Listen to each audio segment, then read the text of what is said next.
All right, yo, what up? It's your boy Southside Geek A60 back again with another video, and today we got the Fantastic Four's first steps, official 1994 cameos, behind the scenes clip 2025. I know it's a little dark right now, but don't worry, you're gonna see me once I play the video. But I think you can see me enough. And either way, you don't just see me to hear me. But yeah, long story short, the cameos that the actors of the cameos that they're gonna be talking about, I'm pretty sure is by the cast from the 1994 unreleased Fantastic Four film. And for those who don't know, a quick TLDR, 90s Marvel went bankrupt. They sold a lot of their characters to a lot of different companies, and one of the IP and characters that they sold was Fantastic Four. They sold Fantastic Four to a company. I can't remember the company names right now, the company's name right now. But the company had in its contract they had to make a Fantastic Four film or something like Fantastic Four every 5 years, kind of like the Spider-Man deal with Sony. And if they don't make a film every 5 years or so, they lose the rights, and the rights were back to Marvel. So yeah, in 1994, the company that owned the rights created a film, greenlit a film on a budget of $1 million, and made it only to say that they fulfilled they fulfilled like their contract or whatever. Like they made a movie within the time span so they could keep the rights. So yeah, they never released it. They only made the movie to keep the rights. And it is so awesome because like I said, it was unreleased. And it's so awesome that the Fantastic Four, Kevin Feige, Matt Shackman, Marvel fucking Studios invited them to the red carpet to, of course, not just them. They invited Ian Groford, however you pronounce his name. I'm sorry, I fucked up his name. The guy that played Mr. Fantastic in the original 2004 Fantastic Four movie, the one with Jessica Alba, Chris Evans, and Michael Chiklit. I hope I said his last name right too. Um, but what surprised me the most was them being at the red carpet, the Fantastic Four 1994 cast, because that movie was never released. I'm trying to say, so that was awesome. That was an awesome gesture. That should made me cheer up when I saw them. And you could tell they really appreciated it because I'm pretty sure they knew that Fantastic Four was famous, but I'm pretty sure they didn't know how much love they were gonna get shown at the premiere. I'm trying to say because people were showing them love. Like some people really made a movie and they were promised a movie that was gonna be made and put in theaters, so they put their all into it. Even though the studio behind it did it just literally just for keep the rights, the actors took it seriously. You know what I'm trying to say. So good shit to Marvel for inviting them to the studio. You guys should be doing that more with comic book writers and comic book artists. But yeah, that's dope. It's a start. I love Marvel Studios. I love them. But one thing I will say though, they don't give a lot of credit to the comic book writers, comic book artists. Like they will use a lot of imagery from a lot of comic book artists, and they use a lot of stories or story beats from a lot of comic book writers. And then they just won't credit them like at all, like won't even be at the premiere. The most they'll get is like a hashtag or tag in a post. And it will even be Marvel, be a fan, you know what I'm trying to say? So I'll give you out that. Marvel do gotta start embracing the actual creators of comic books. I mean, actual comic book creators. But anyways, I'm gonna shut the fuck up. Hopefully that was a long intro, but interesting. But yeah, let's go. And believe it or not, I know this is a 3 minute intro, but believe it or not, I had started recording before this, and the reason why I recorded it is because you think it's a long intro? Yo, my other intro was like 7 minutes long for no reason, and I kept fumbling my words. So yeah, if you're still here watching me, whether because you fast forward to this part exactly or because you were watching to this part, I appreciate you. Appreciate you, homie. Thank you for showing love because you could have just bounced. You could have just wanted to watch any other movie. I mean, any other YouTube video. Literally. So I appreciate you, homie. Here you go. Whoever you are. Whoever's watching me right now, yeah, you. Yeah, you. Yes, you. You to go. You to go. Thank you for showing love, for real, for real. Might sound like I'm doing a bit, but I'm not. Appreciate you. All right, let's go. Seriously, if you're still here after the longest intro, I feel like that shit right now. If you're still here after the longest intro, I damn no no I no not damn near I love you. Thank you. Let's go.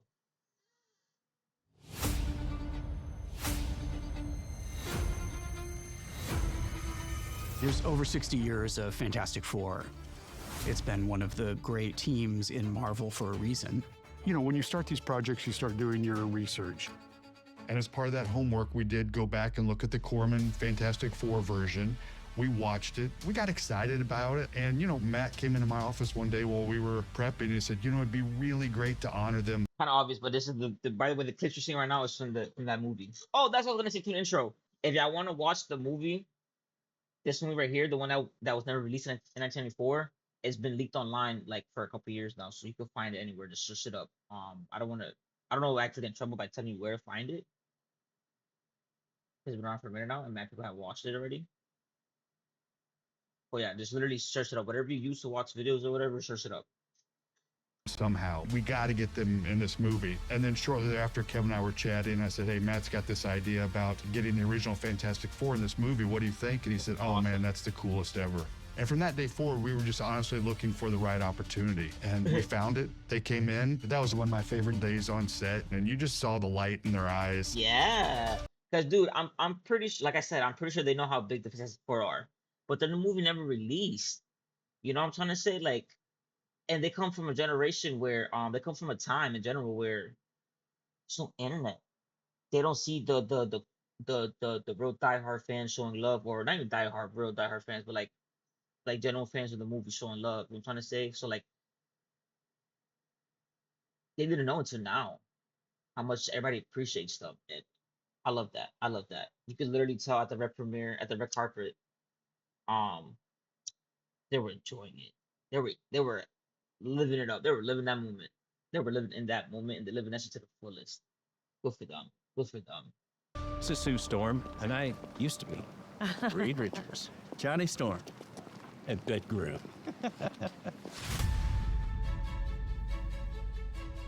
The basic backstory is there was a film producer by the name of Bernd Eichinger, and Bernd had the rights, apart from Marvel, for the Fantastic Four, and he was going to lose the rights unless he went into production by a certain date. So he goes to Roger Corman and says, hey, I want to make this movie. Can you make this movie and make it right now and make it cheap? And Roger says, sure. We put together this $1 million movie, which for Corman was actually probably a very big budget at the time, but certainly not a budget that you need for a movie like the Fantastic Four. They did a lot of things right in that movie, and I've had a conversation with all four of them. One of the things I think they did extremely well was the character relationships. It holds up.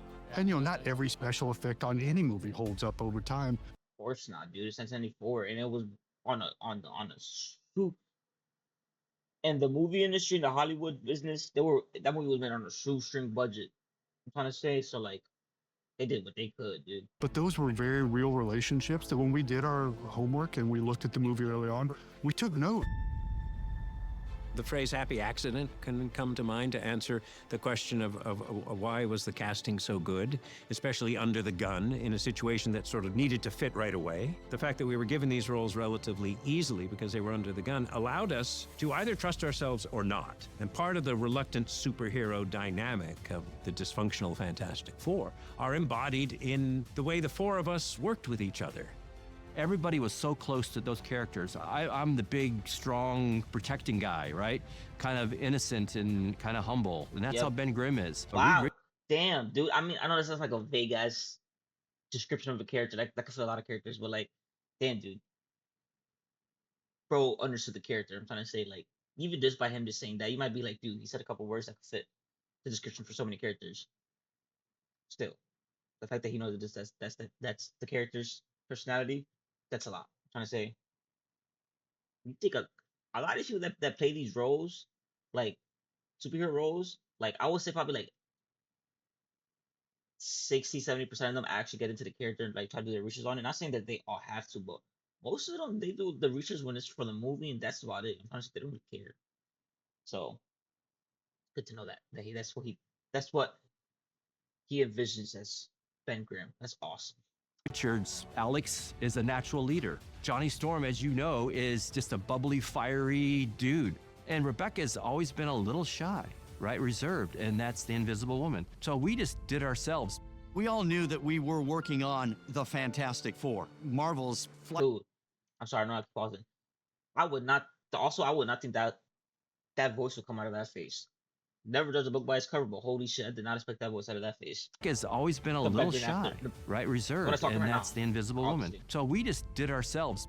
We all knew that we were working on the Fantastic Four, Marvel's flagship comic book, and so we all took it very seriously.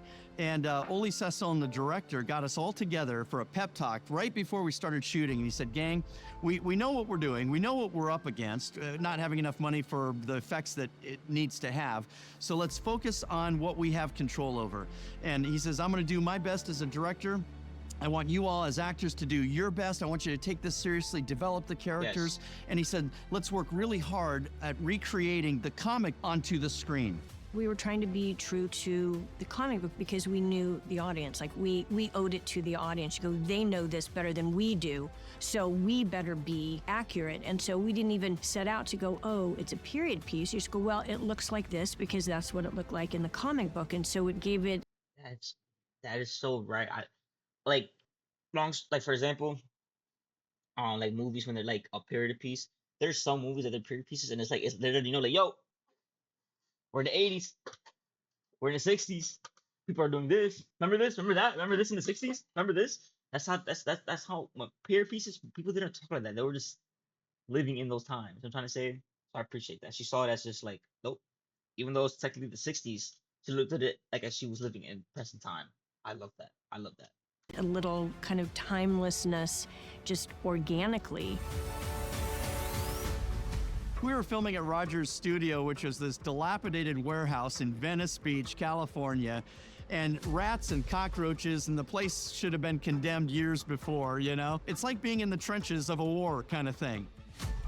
There was like one room where we would either hang out or change clothes if I had to change. And then when it was just bare bones, all of the wardrobe that I wear in the movies, my own clothes, I think everybody's wear their own clothes. Like the only real wardrobe were the blue suits and my wedding dress. And so when we got the suits the very first time and I put them on, you can actually see the hand stitching, like where the blue and the white is. And I said to the costume designer, it's like, you can see the stitching. And he's like, that's okay because Sue made them. That's all we had to go with. I get there, I said, so I'm in the suit, right? And they go, no, it took 6 months to build this suit. And this has already been done by Optic Nerve, was who did it. So they had to hire a stunt guy named Carl Cefalio. I did not know that. I know like the surface level of the Fantastic Four of 1994 Fantastic Four film that never got released. I know like surface level about that. I did not. Oh shit. So destroyed and disappointed because that's the good part. So what I did is I was on the set every day he was on the set, and I made sure that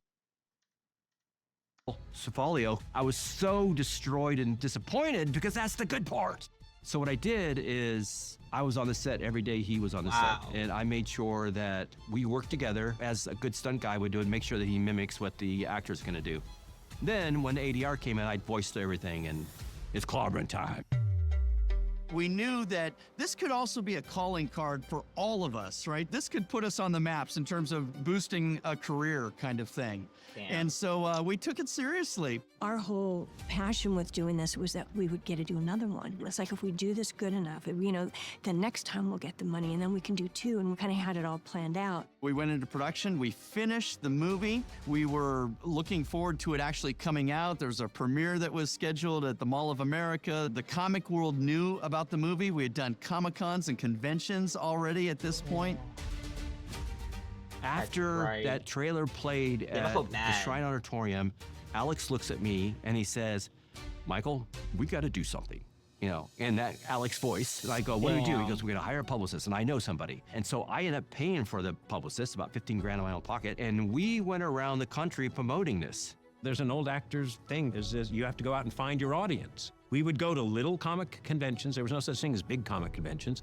I think we went to one of the original San Diego Comic-Cons, which was in a hotel, and we would show the trailer, and we would sign pictures. We were on like Hollywood Reporter, this is what made me cry, all these different things, just crazy. And then we promoted, we said, screw it, we're gonna keep going, and we did. And then come like, I think it was in either end of November or December, Oli called us and said, hey, you need to stop. The rights have been sold. The plug got pulled, it disappeared. And then that's what's then become just Hollywood lore for these last 30 years. Really makes me emotional because it was a real effort of love and fun. Films get shelved every day, we all know that, but not the way ours did, and that really hurt us. Maybe 10 years later, the internet magnified all of that. So we were like a little fungus that grew into a big mushroom, you know? Yeah, you If they see, that's what I was saying. Like, there was no internet. They didn't have access. I'm trying to say, neither the fans. There wasn't a way for the fans to show love like directly to them. I'm trying to say, so like for them, it was a movie that they made and nobody knew about. I'm trying to say, like, pretty sure people had like um VHS of it. I'm trying to say like leak shit, but still, damn man. had just done it by the contract, and okay, now it's January 1st, we got some stuff in the can, thanks and go home. There never would have been a movie. And I have to say, one time we were at a Comic Con in St. Louis, and they actually showed it in one of the ballrooms. The sound is incredible, and the music. And by that time, you know, the things that were kind of cheesy weren't like cheesy, like, ugh, stupid cheesy. Like, it was funny. And the stuff that was so sincere was kind of fun. And to watch it with an audience and you hear people laugh, you hear people cheer, you know, you get goosebumps, like the music, you get a little teary-eyed. It was so phenomenal. Once we understood that people refer to this film as a hidden Yeah, gem what was it? through internet and whatnot, you know, we were here all along, and finally we're in the right place at the right time to contribute. And yes, we are all thrilled to that.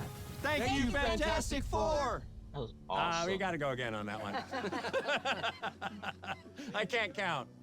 3, 2, 1, action! Thank you, Fantastic Four! For the last 30 years, all of us, we've only ever wanted some kind of acknowledgement that a movie was made, right? That this movie exists. And whether we thought, oh man, would it be great if Marvel maybe put it on some DVD as an extra or a special or this, that, or the other. But as Rebecca was saying, we were talking Hell earlier, yeah, and she man. said, you know, but this is the one. This is I got the right goosebumps. one. There's something special, I think, about this version that's being made.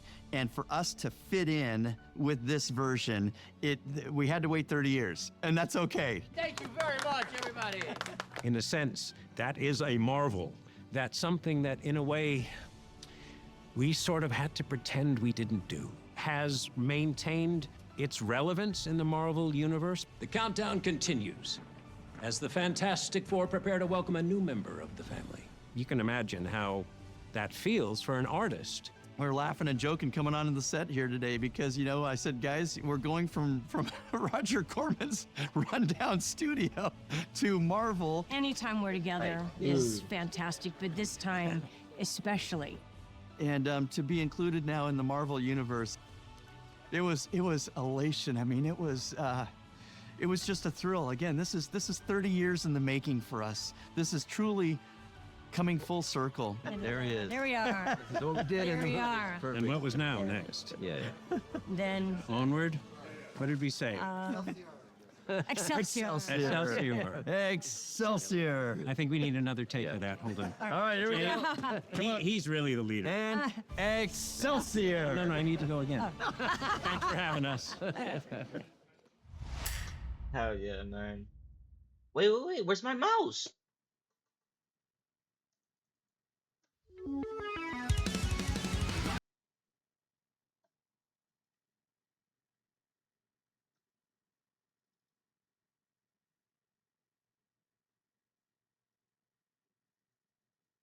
Oh, I think I know what happened. Let's check it. This got me fucking crying over here, man. They got me fucking crying over here, man. Hold up, I'm still here. Hold up. Okay, so this is so okay.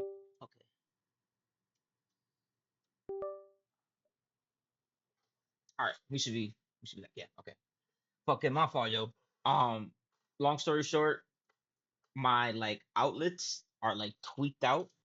So earlier I had turned my fan to put it lower because it was blowing all my smoke to my face. And fucking I guess it like for some reason when I did that shit, I don't know, it turned off the mic by itself. But sometimes when I have the computer off and I turn on the fan that's right behind me, the light flickers on my mouse. It was like it got like it gets power because it's all connected to the same outlet. So I don't know. I gotta check that shit out. So far, it hasn't been a problem, but anyways, let me know what y'all think. That shit made me cry towards the end. But yeah, if y'all haven't, if I got the time, search up the 1994 Fantastic Four movie. I promise you won't be disappointed. Like I said, and like they said, it's 1994. It was on a shoestring budget, but dude, you could tell the actors put their hearts into that. Like even for like the 90s acting, still. I don't know what I just meant by the 90s acting, but anyways, let me know what y'all think. Like, comment, subscribe, and yeah, let me know in the comments. If y'all watched the movie or if you're about to, and if you are, come back and let me know what you thought about it. All right, deuces.